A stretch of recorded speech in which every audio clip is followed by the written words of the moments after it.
Well, today marks 24 years since the 9/11 terror attacks against the United States. And tonight, a live look at New York City. And you can see the two beams of light where the Twin Towers once stood. You can see it in that video there. Yeah, they put it up every year since it happened, right to the sky.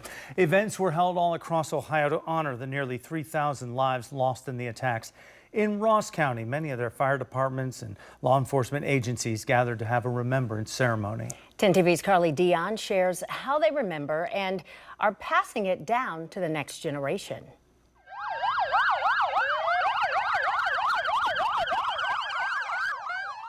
"24 years ago, we lost 343 firefighters in one day in one fell swoop.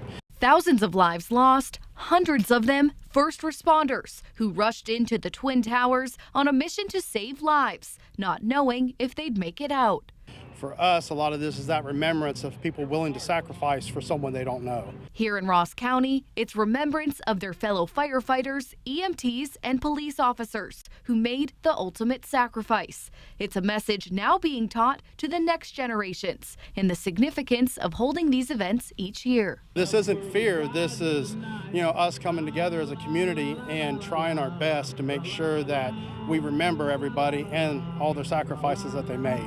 Kids today learn about that fateful day through history books and documentaries, and their parents. I can remember that I was shocked that people were really cruel like that and mean. My 9-year-old's starting to understand a lot more about it. We actually had a conversation on Tuesday about 9/11, what happened, how it happened. For many families, being a first responder is a tradition carried on by the generations that follow, like Willow Graves, following in her dad, Union Township Fire Assistant Chief Brian Graves' footsteps. These events, I feel like, bring a lot of us all together. At 16 years old, Willow is currently an explorer with the Union Township Fire Department, on her way to being a firefighter one day. She shares how this day of remembrance resonates with her. I feel like it's important because a lot of people lost loved ones, family members. It's like a normal day going to work. You just leave the house, say goodbye to your loved ones, and they just don't come back. It's a lesson she says sticks with her. It's hard to think about, like, that last hug from that person, and I feel like you should always remember that.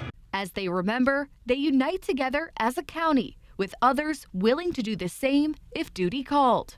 Family, pride, honor, and sacrifice. That's the 4 things that they did that day. That's what we pride on. We teach the younger generation that, so that way they can teach the generations on from there. In Chillicothe, Carly Dion, 10 TV News.